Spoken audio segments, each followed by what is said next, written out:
Morning, everybody. It is April 26th, 2022, 8:13 a.m. Tuesday morning check-in. Well, ladies and gentlemen, boys and girls, children of all ages, Elon Musk finally sealed the deal and bought Twitter. And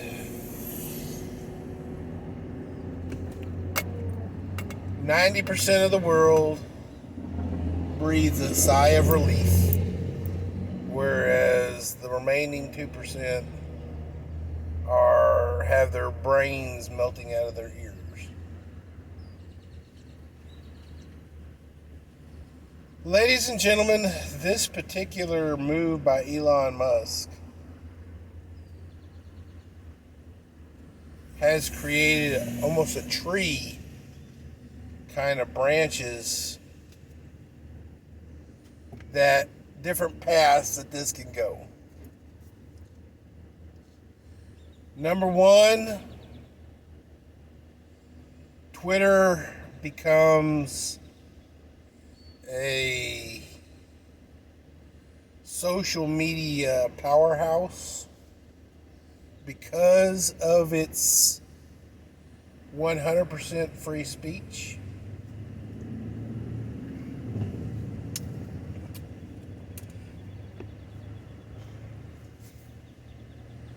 It withers on the vine because of its 100% free speech.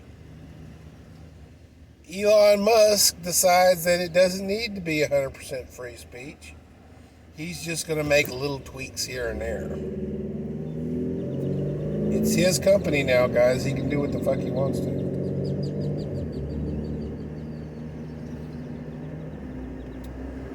Or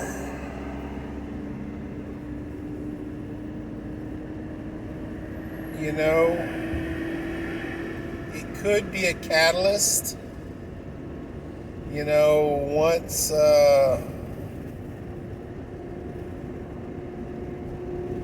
Once you put an antibiotic in the body,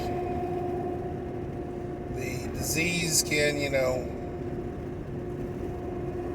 be wiped out.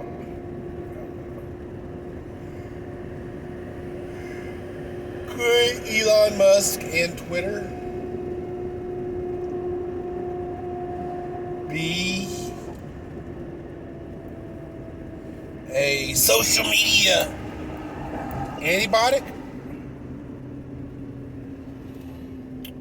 It's to be seen, I guess, guys.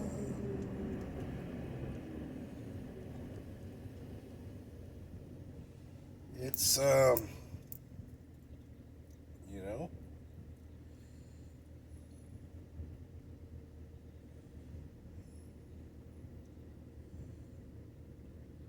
guys,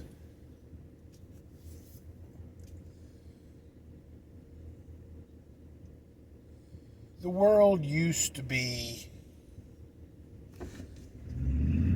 a place where we could have discussions.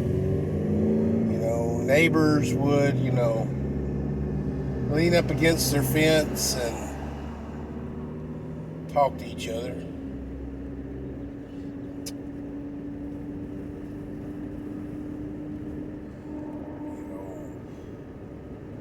Barber shops used to be places where,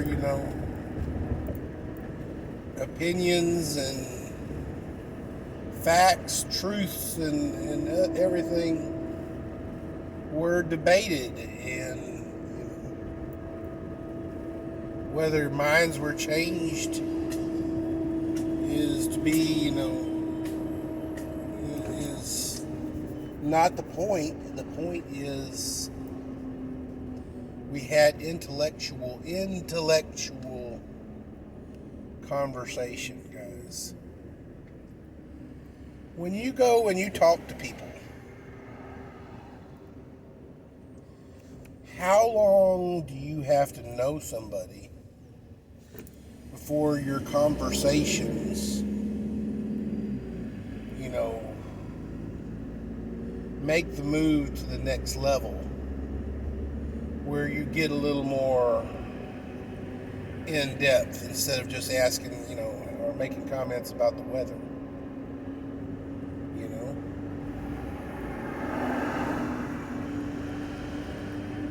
We've been beat and bashed down by fact checkers and Facebook jail and moderators to the point where, intellectual conversation is not there, and they don't have it, and evidently they don't want it. They want you to text, to post pictures of what you're eating, how on point your makeup is,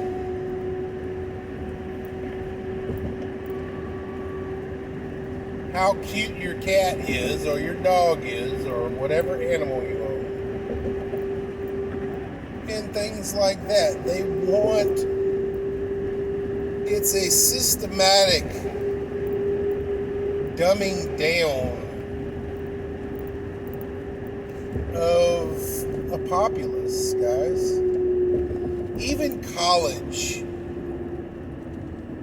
universities used to be the place where,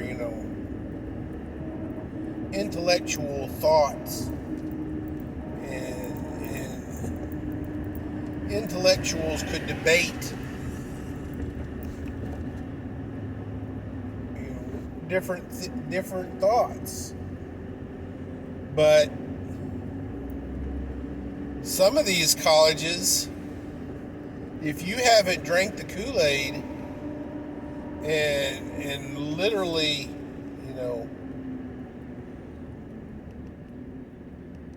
taken it intravenously and walked that line as razor thin as it is to the numbers,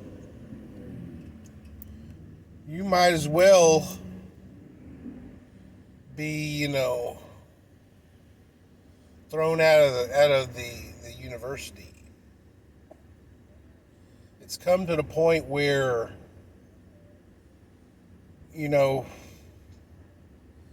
the jocks and the mean girls and the cheerleaders and all these cliques have evolved to one giant woke clique, to where, if you're a jock and you do not so jockey things, like, you don't support the whole of whatever the jock group is doing, you're ostracized. I mean, we've seen, High School Musical, Grease,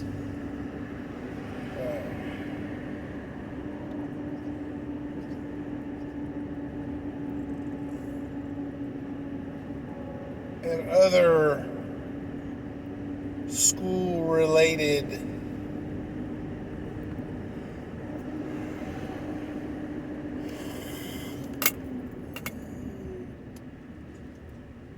The Breakfast Club, things like that, 16 Candles. The 80s were the age of teenage movies, dealing with trying to be accepted and stuff like that. The need for acceptance into a group, a clique, a movement. need to be accepted is really strong in your teen and early 20s years.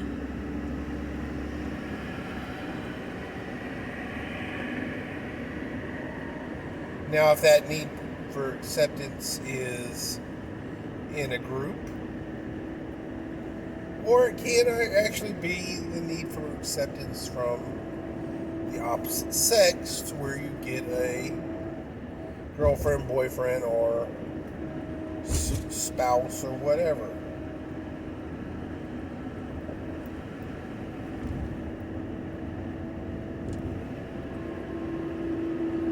We need, as a society,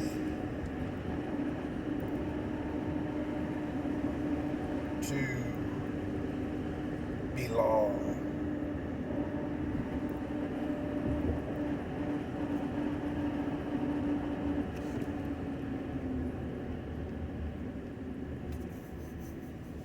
And I don't necessarily know if that actually, is something that we've nurtured or whether it's nature. Cavemen, I'm sure, hunted in packs. The safety in numbers thing.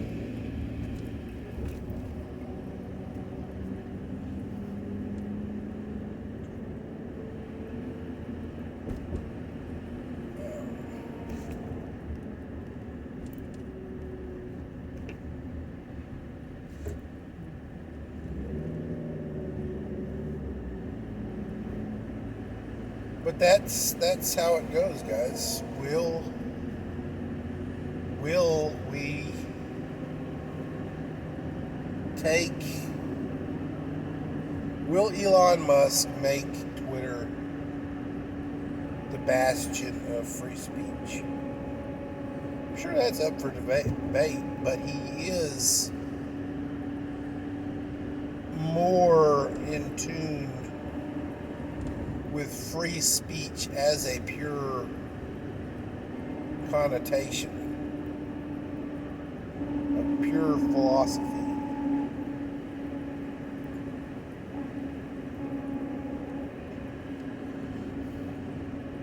Now, he can also at least make the platform a little more, I guess,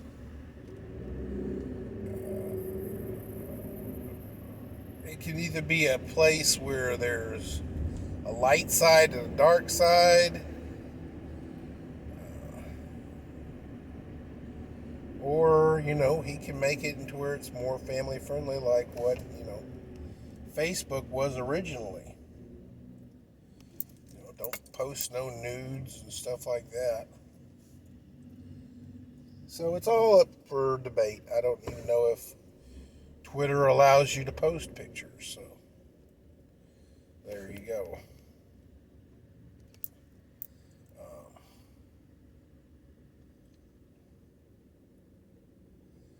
But it's completely in Elon Musk's capable hands. Let's just hope he's got enough people in his back pocket to make Twitter whatever he wants it to be.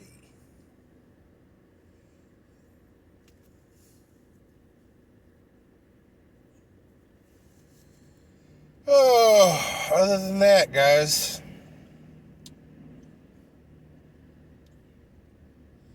Intel's saying that the food shortages are coming probably in the next month, maybe two, as well as just overall empty shelves, not just food, but products, cleaning supplies, whole goods, stuff like that. So what happens whenever supply is limited? Cost goes up, guys.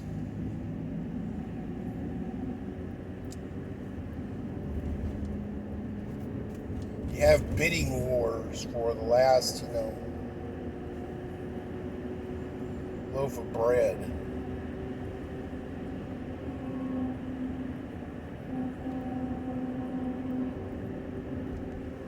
Last pack of toilet paper.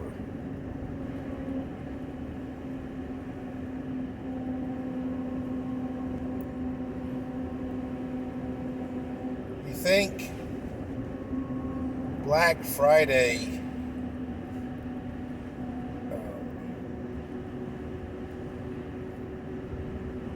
events were harrowing because basically, the store would put, 5 TVs out for, $20, and people would literally get into fist fights to get a TV, to get a bicycle for a really good price.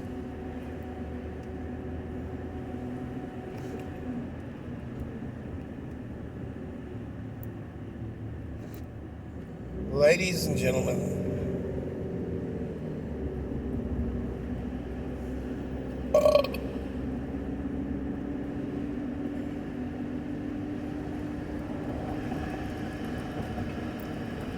mark my words on this.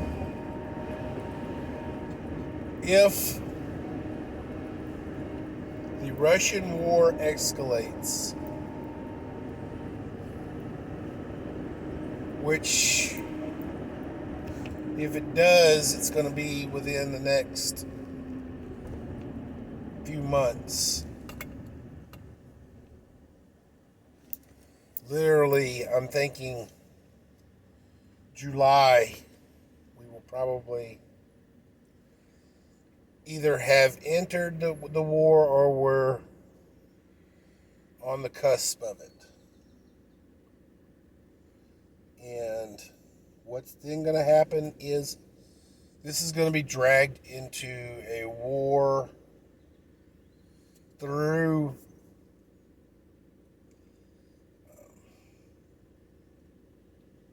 Christmas. What this war is going to do is this war is going to postpone elections.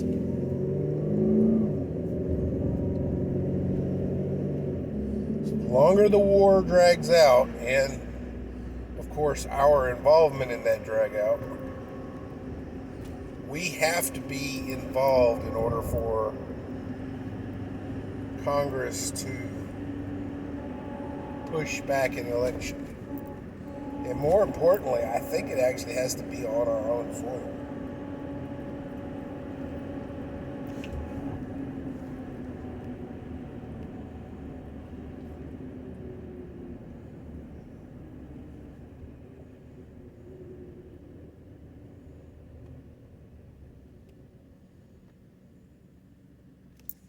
Ladies and gentlemen, the Russian-Ukraine war is not what you think it is. It is wag the dog. It is very wag the dog. It's there, designed to, in its current iteration, it's there to weaken us. Take our reserve fuels, get our weapons of war out of our hands and into the hands of other countries.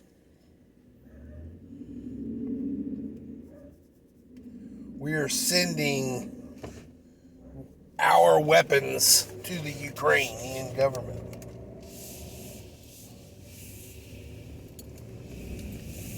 We are selling our strategic oil reserves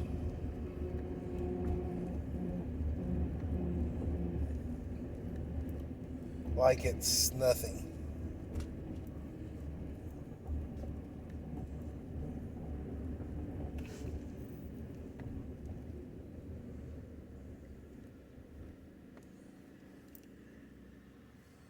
The Ukrainian government, guys, is very, very, very corrupt. What happens when they take our weapons? Or even worse, what happens when Russia decides to swallow up the Ukraine and they automatically own all the weapons that we've sent over there? They are going to use those weapons against us.